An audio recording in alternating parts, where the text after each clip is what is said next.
Hello and welcome to Just One Watch. Today another cheap watch for you. This one cost me, I believe, about $9. It's been lying around for a while, as I explained in my last video. I haven't done any videos really recently. I done one last week on this one. Look at me, Cassie Oak style, yeah. But this one here is an Aisha, I believe. So we'll get it opened and we'll have a look and see what we've got. I don't remember much about this, to be honest. As I say, it's been lying around for a while. In fact, I would say it's been lying around for maybe almost a year. So,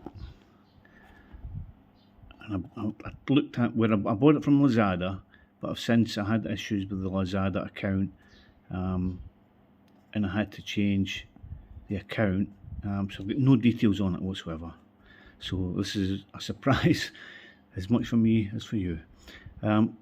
Orange unmarked box. Inside, what we got? It looks like a little tool for sizing the bracelet, removing links. Okay, and the watch. Oh, and it's yeah, there you go.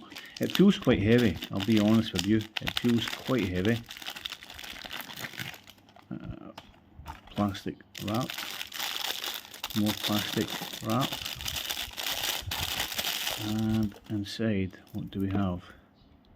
And it's ticking away. There you have it. Now, it says on the wrapping that it was an Aisha. What does that say?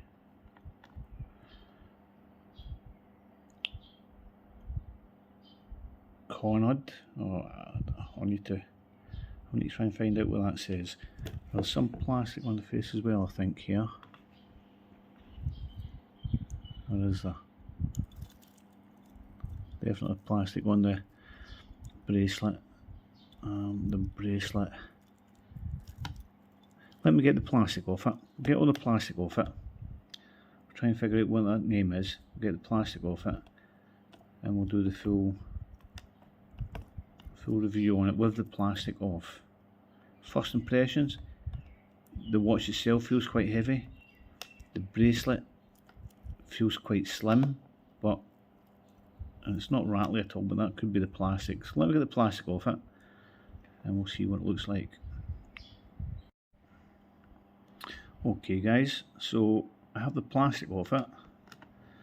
Still none the wiser with the name. It appears to say Comudir, C-O-M-U-D-I-R, I think. The best I can make it out anyway.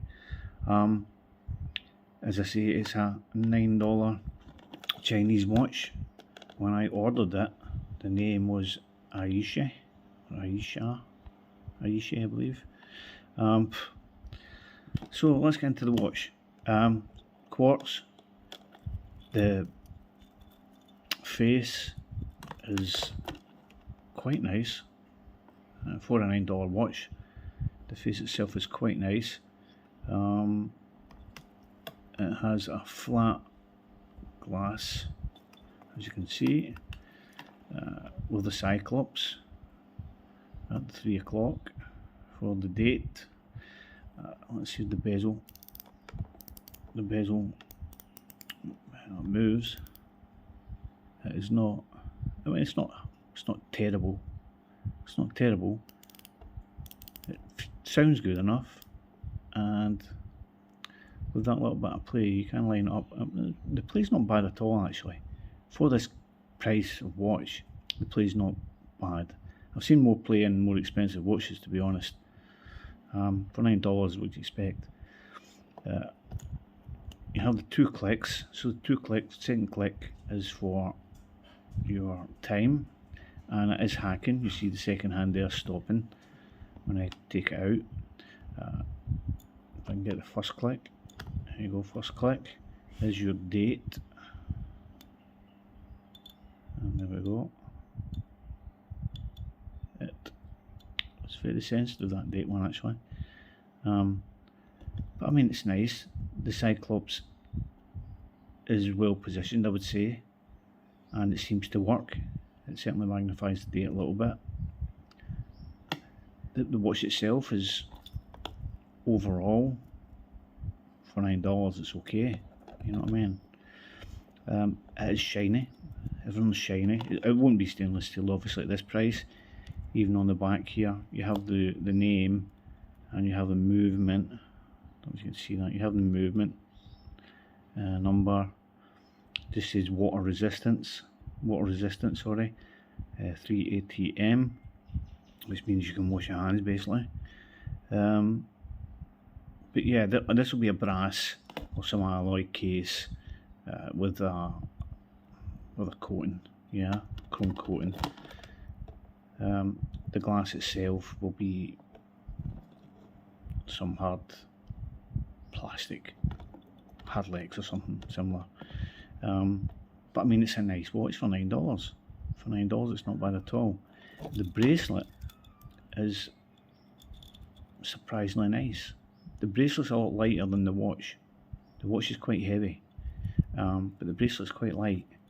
And the appearance is that of solid links. Now, I don't see any joints, but it is a bit light. I wouldn't think it would be solid, but they've somehow hidden the folds. Yeah, but it's a nice looking bracelet. It's a simple butterfly clasp. Yeah, there's no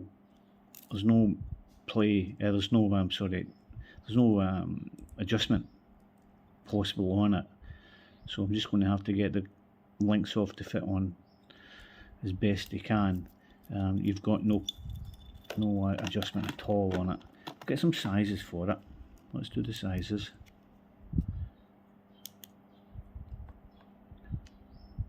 We're going to zero this. Yeah, I'll do. So we go across crown. We have got 38.9, so 39mm. Yeah. Lug to lug.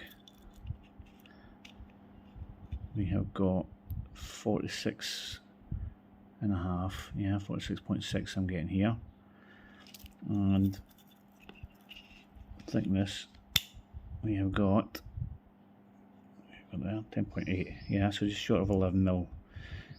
The bracelet is, now there you go, it's an 18mm bracelet, so it's a slim bracelet, that's why it feels so light, and virtually no taper, down to 17.5, so 18mm bracelet. So this is ideally suited, I'm going to say now, this is ideally suited for people maybe like myself. I have a 6 3/4 inch wrist, so not the largest wrist, so this lug to lug is ideal for me, I would suggest. But we'll get it on and we'll see what it looks like without taking the links off. I'll just speak to you about the links first. They sent this, or they give you this little tool, yeah, for taking links off, just a simple little tool, yeah. But what I noticed on the back, normally you would have an arrow showing you which way the pins came out, yeah. There'd be normally a little arrow here to show you push it that way, or push it down the way, push it up the way, yeah. There's nothing on these, nothing. So it's just going to be trial and error, I'm afraid. And I seriously doubt these little plastic things generally break quite easily. So I wouldn't rely on this. But we'll get the links off eventually. I'll show you without taking the links off. We'll see how it looks. Okay guys, so the watch is on wrist. I haven't taken links off, just to show you how it looks. As I say, at that size, with that lug to lug, and the thickness, yeah, and the slim bracelet, it actually looks okay on my wrist. As I say, for a 6 3/4 wrist, even 6.5, even slightly less than that, it would be ideal. You can see yourself, there's virtually no spaces here. It sits really nice. The bracelet feels quite comfortable. As I say, for the money, the bracelet feels quite nice. It's not rattly at all, yeah. As you can see here, there's plenty of room as well. I'm probably going to have to take off 3 links to get that to fit properly. But for $9, if you can find this, as I say, when I bought it, it was Aishi. It came under, but the name on the watch seems to say Comudir. Yeah, it's a Chinese watch. You'll find they probably make this in a lot of different names, but for $9, it's quite nice. And that's it. I would. We'll see how it goes, but I'll wear this for next week or so, and get back to you on it. Because a shout out to one of the viewers who left a message on my last watch at GZ 7587. Yeah, so at GZ, he suggested, or he requested, that I do an accuracy test on this, as he had bought a Sander watch, I think it was, and he'd been losing 45 seconds a week.